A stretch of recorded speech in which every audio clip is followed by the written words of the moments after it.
Okay, we're going to look this morning, my dear friends, at a very famous Rashi on the Parsha. And Rashi does something very uncharacteristic for Rashi. He starts making comparisons between people. A very unusual thing to do. Why are we comparing people? Let people be compared to themselves and themselves only. Why do we have to compare and contrast one individual with another individual? Actually, it does happen a few times in the Torah. This is probably one of the most famous and original comparisons that we see in the Torah. Who is being compared and why? Noach to Avraham Avinu. Noach lived in his generation, and 10 generations after Noach came, Avraham Avinu. And Rashi goes out of his way to make a very famous, we're going to read the Rashi inside, we'll give him schut by doing this.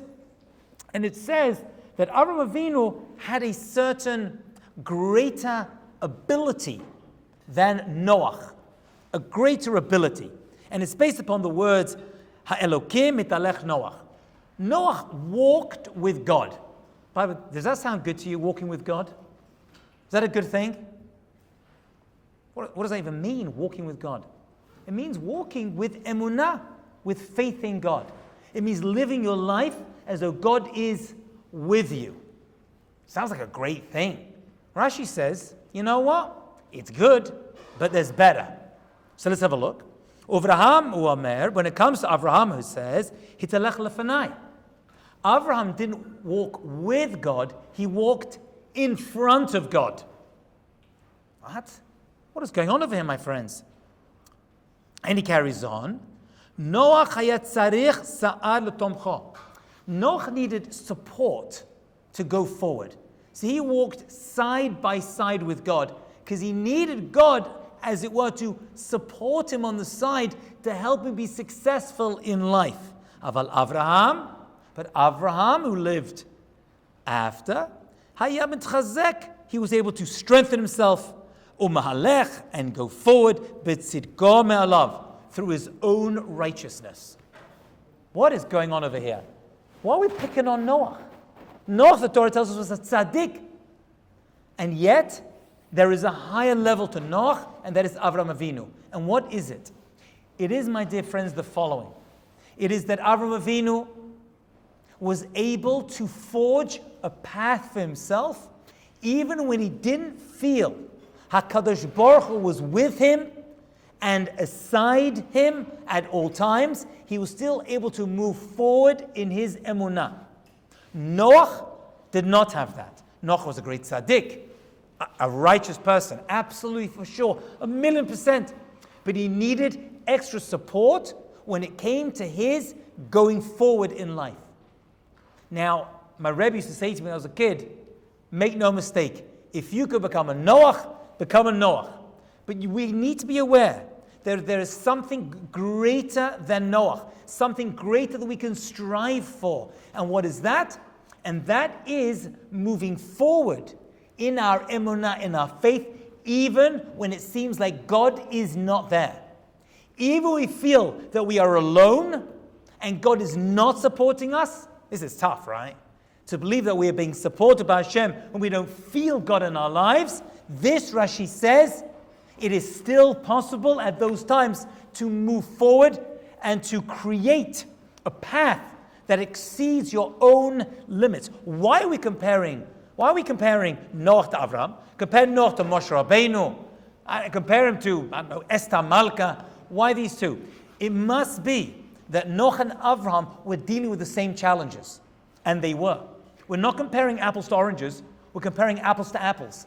What was the same challenge that they both had? They were both surrounded by extremely negative, defiled, spiritual people. People who were the most depraved people of their generations. And so Noach and Avraham, it is okay to compare them because they both had to deal with the same challenges of a society, of a generation who were extremely low and were there to attack you physically and definitely on a spiritual level as well. And so it's okay, and Rashi does it, the Gemara does it, and all the Rabbanim seem to do it as well, to say, you know what, it's worth comparing how both of these individuals were able to cope and able to retain their faith whilst living among the worst people in history. I will mention as an aside, I was going to mention it, but it popped into my head. I once had a great Kabbalistic teacher who died a few years ago. And again, I haven't seen this inside because I'm not a Kabbalist. If I was, I'd be charging a lot more for my services. However, he said that Api Kabbalah, the generation of the Mabul, the generation of the flood, have you heard this? Are actually going to be reincarnated and will be the generation right before Mashiach comes, which is right now. And if you want to know what the problem is that they were dealing with, well, first of all, the parasha tells us Hamas, right? Hamas. Hamas was filling the earth. Okay, that's interesting. But they were dealing with people who were sexually abandoned. They did whatever they wanted to do. Rak, ra, kol, hayom. They thought about doing bad all day. They were stealing from each other. They were not good to each other. You said it, I didn't. I have views in California as well. I can't risk it. So the water actually came as a mikveh. That's why the mikveh wipes away sexual immorality, and that's why that generation needed the Mabul, the flood, to wipe it away. And so they were absolutely defiled, Yomam Velayla. Day and night, they were figuring out ways to defile each other, especially in the arena of sexuality. That's really what the problem is with the generation of Noach. So he really had to deal with that. Avraham Avinu was dealing with less of that, but this generation, I heard from this great Cabalist, is reflective of the generation right before Mashiach arrives as well. I heard that 30 years ago from one of my great Rabbanim. Well, what? The generation of the wilderness too. They're also right. They say that the door of the Midbar actually was a Gilgal as well, the one who got to receive the Torah as well. And that's when Mashiach comes. You're absolutely right. That's the missing link. That's absolutely right. And that's where they're coming back. Because they receive the Torah and we receive Mashiach. And Moshe comes back. Right. Very nice. Yes, absolutely. Yeah, not such a foreign idea. Okay. I want to relate another idea to you. And I want to talk about a phone call I received yesterday. I had to drive to Rhode Island yesterday and back in one day. I will say, Baruch Hashem, I also do a tremendous mitzvah to see a young student I'm very, very much connected to over there, a very wonderful young boy. I want to talk a little bit about a family I'm connected to, and it relates to this visit as well. I'm dealing with a family, and they're very open about it. I won't say the name, but they're very open about this. They were completely secular growing up. Nothing at all. The father of this family said that he just by accident happened to marry Jewish. It wasn't even on his checklist of things to look for in a woman when he's getting married. This is actually a very, very successful individual. He was before and after he got married. And he said that Judaism for him wasn't even an afterthought. Something happened to a member of his wife's family, and this individual left the fold. And this guy called me up when his son was very, very young and said, I want to make sure that my child stays on the derech. Right? I want to make sure he didn't say those words actually. He says, I want to make sure that my child does not do that as well. I want him to be proud of his Judaism. Right? Even a secular Jew, someone who's not connected, still has tremendous pride. A lot of religious Jews are amazed by this. I don't know why. They're like, I don't understand. Right? You're not religious in any way, right? So what do you care? But most Jews out there do feel a tremendous pride in their Judaism. It's their identity, it's their culture, even if they do not follow Torah mitzvah. It's actually a very good starting point to get them onto the derech, onto the way of following Torah mitzvah. So he had this conversation with me, and he said, what do you want to do? So he said to me, I want you to start learning with my son. I said, your son is 9 years old. He goes, yes, I want you to prepare him for his bar mitzvah. I'm going to pay you, come in and learn with my son at the age of 9 years old. Happens to be that relationship has remained with me, and I learned with him, and I bar mitzvahed him, and I stayed in contact with him. And now at university, and he puts on tefillin once in a while, he wears a Magen David. I was in his dorm room, right, which was a bit of a mess, but at least there's a beautiful thing on the wall, a Star of David on the wall. He has a tremendous, and he's a wonderful young, really a real Bal Midot, a wonderful character boy. And I give kudos to his parents. Because his parents, although at that point they were religious, although they've changed a lot, by the way, they've done a 180, right? Father puts on tefillin, learns Torah, really makes it his life mission now and changed all of his philanthropy towards the Jewish world and the Jewish people. Here in Eretz Yisrael, I mean, something very special. He just donated an ambulance to Hatzalah, and he supports Torah learning all over the world. It's amazing the change this young person made. This young boy, I believe, was able to change, and I said this to his father, because you led by example. You see, many people will hand off their kids to Jewish day school, hand off their kids to the bar mitzvah teacher or to the rabbi and go, make my kid Jewish. Go do it. And the response I give them, I don't learn with young kids anymore for the most part, is, that's not my job. That's your job. I can inform them. I can educate them. But the success of your child is going to be what they see their parents doing. Kids are very, very smart. You can't just hand your kids off, be like, okay, I sent them to yeshiva. What happened? While I was driving to Rhode Island, I had 3.5 hours to think, which is never a good thing. But I got a phone call. I try to plan my phone calls. A lady called me up. I'm obviously not going to mention her name. She calls me up, and she's crying on the phone to me that her son went to yeshiva, and a good yeshiva, went to Israel to study as well. Came back, went to college, graduated, and is now living in Manhattan with his non-Jewish girlfriend. And she says to me, how could this happen?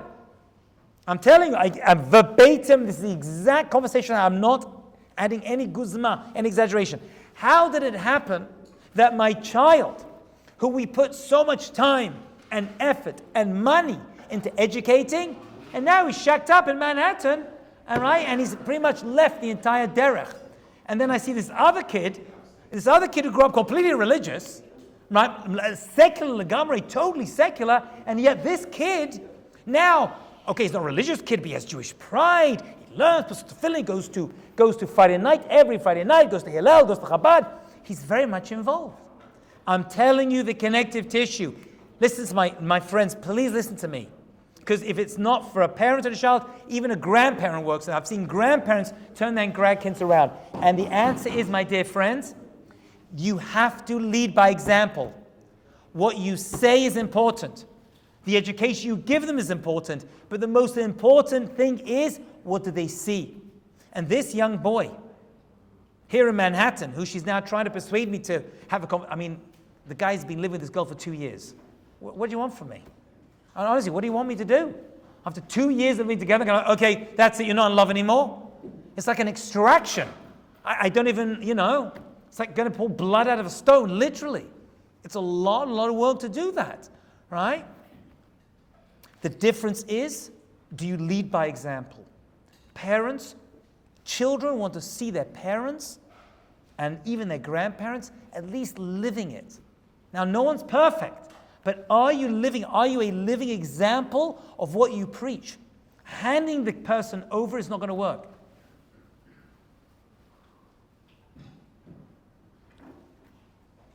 I probably shouldn't say this, but it came into my head, so I'm going to say it anyway. Even conversions. I get these guys like, I'm dating this girl, Rabbi, can you convert the girl for me? I'm like, what am I, Harry Potter? I have a special wand. Hocus pocus, you're now Jewish. You can marry her, and so your grandparents won't tear kriyah, rip their clothing, and say Kaddish for you. They think, these boys, and it's mostly boys, by the way, because it's mostly boys with non-Jewish girls. You should know that. Sometimes it's girls with non-Jewish boys, but for the most, this is anecdotal. It's mostly Jewish boys with non-Jewish girls. Can you go convert them? So I say, it doesn't work like that. I'm not taking your educator and making you Jewish. What's happening is, if you want this to happen, I know it's controversial, but I'm going to say it anyway. You are part of the process. You have to be involved as well. You're not just like shipping her off, right? Like the parent of the child, off you go. Go, hocus pocus, make her Jewish, and bring her back nice and Jewish for me, so my mother won't be upset, so my grandmother won't cry. You have to live by example. And it can work, and I've seen it work. Actually, what I've seen, and this is going to sound weird to you, but I've seen this a number of times. One of the cases I was involved with deeply was that the Jewish boy goes out with a non-Jewish girl, and he sends her off. And And he doesn't get involved himself. And she goes to classes, she goes to shiurim. Now, the fact she was dating a Jewish boy in the first place usually means she feels some connection to Judaism. It could be, right? It could be his looks and his living, what he does. But there's usually something there. You know what happens invariably? I mentioned to this woman yesterday. She learns, she goes to classes, and she enjoys it, right? Because she was attracted.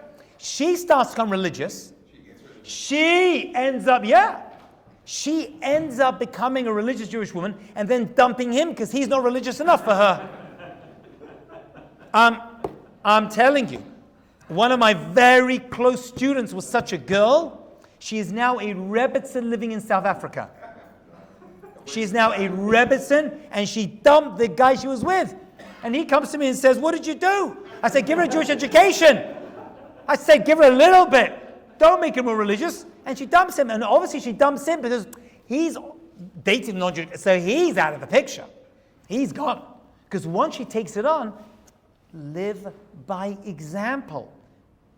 Live by example. You can say it and you can learn it, but there has to be some part of your personality that your girlfriend, excuse me for saying it, or your kids or your grandkids see you doing. They want to see you doing it. They feel it. How many Jewish kids do I tell me that my parents are not religious, but I remember my grandfather would make kiddush and say kaddish and wear yep, and I'm connected because of that one person. Right? You don't know the impact you are having by your actions, even if you don't educate them. And I have here this stark contrast that I had both yesterday. I go to a college campus in Rhode Island, and the kids there, proud Jewishly, promise me they're going to date Jewish girls. Father, you know how to marry a Jewish girl? I tell the boys this. Only date Jewish girls. Right? Only date Jewish girls. If you date Jewish, you're going to marry Jewish. Right? That's just the way it is. It's simple math. That's the equation. Right? You can't be like, sorry for saying this, Mechila. Right? You can't be like, well, I'll practice with those ones. How disgusting is that? What kind of way is that to live? What kind of chilul Hashem are you making by thinking or acting that way? That's not the way to be. Noach and Avraham Avinu. Noach wasn't as successful in impacting his generation because he said it, but there was something chaser in his emunah, and in some way he wasn't living it and impressing other people. Avraham's success was that he preached it, but he lived it, people watched him, and they followed him.